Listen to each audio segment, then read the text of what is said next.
Hi everybody, here it is another week and another video. My name is Beth Freeman. This is my email, and you may call me with ideas, with questions, whatever you'd like to do is fine. bethscribble@aol.com. Why bethscribble? Because I write and I paint, so scribble covers everything. bethscribble@aol.com. I also do a publication.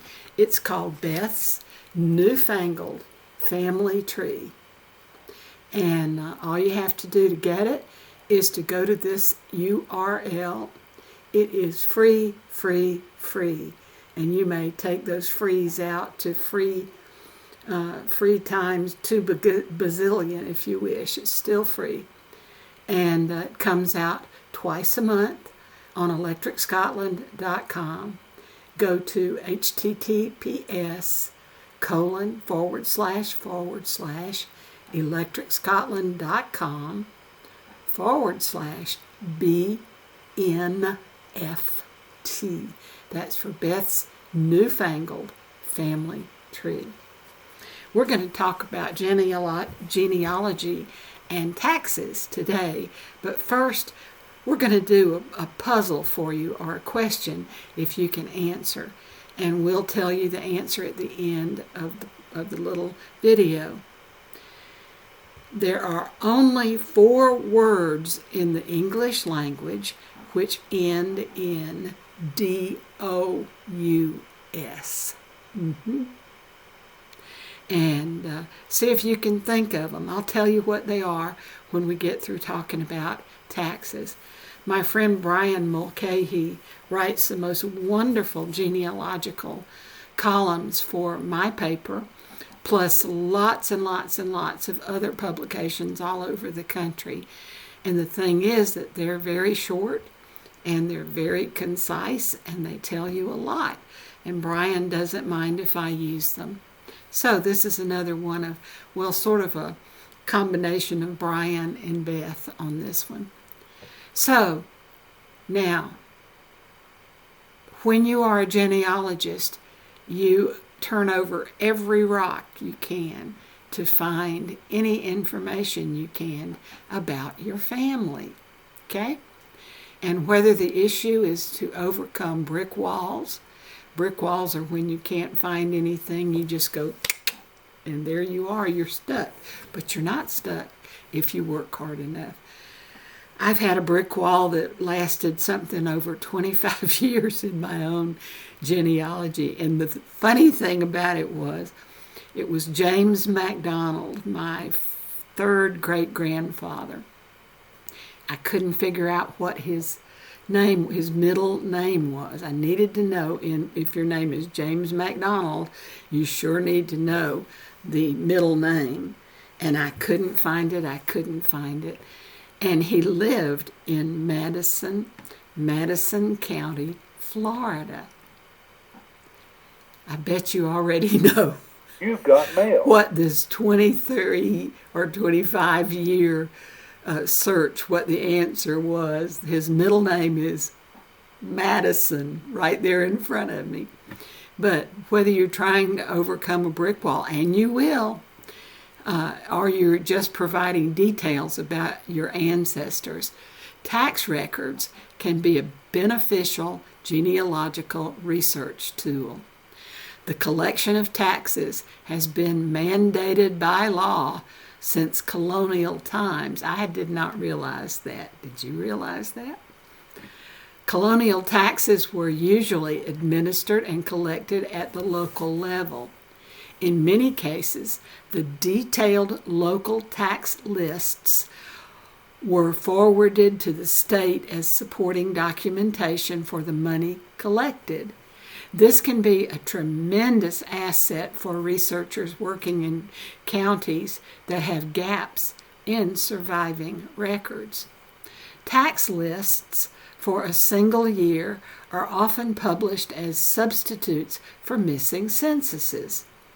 It is best to search for a continuous run of tax lists so that you can follow your ancestral family over a long period of time. This means locating tax lists on microfilm, online, or at the county courthouse, if you happen to be living in the same county.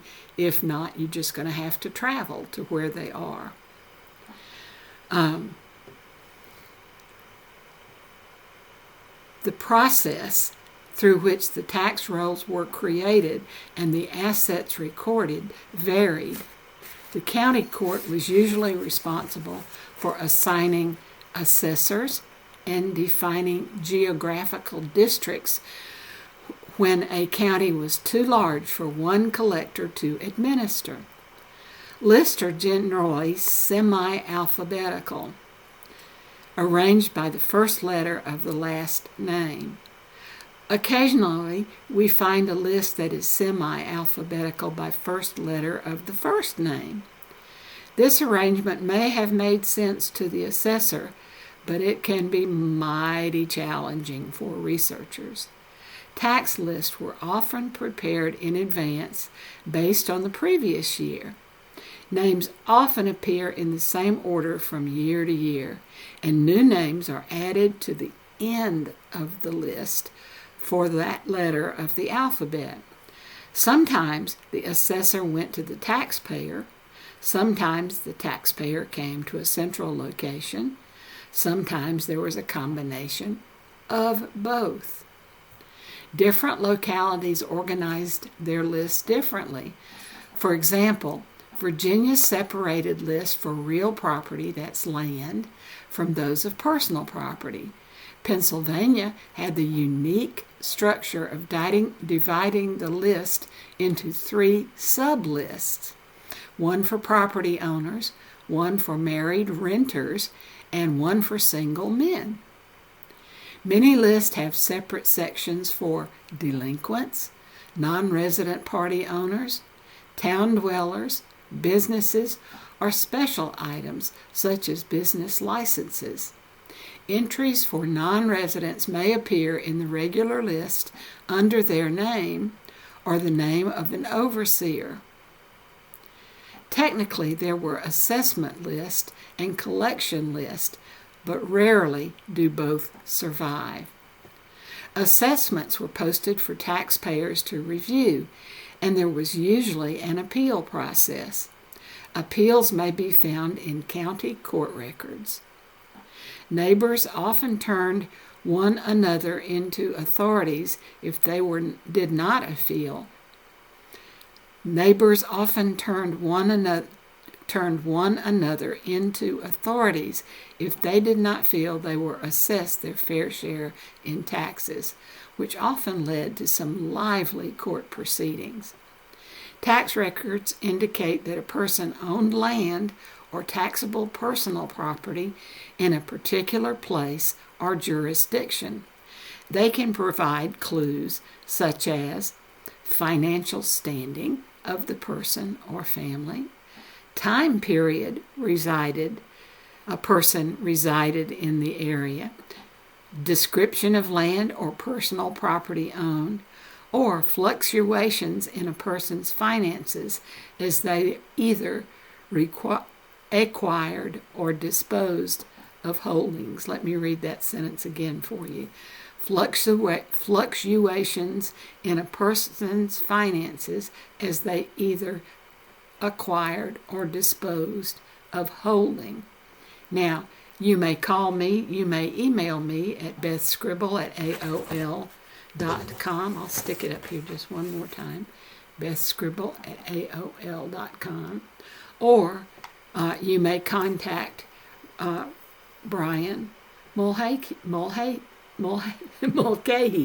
at legov.com. bmulcahy@legov.com. And that's BMULCAHY,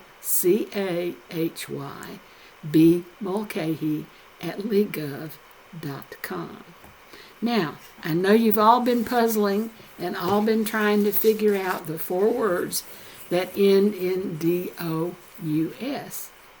And they are tremendous, horrendous, stupendous, and hazardous. Aren't you glad that you speak English and don't have to learn it? Boy, I'm always glad of that. Thank you so much for joining us this time. And maybe I'll have my tongue untwisted by next week. I keep hoping for that. But thank you so much for being here. Next week, same time, same place.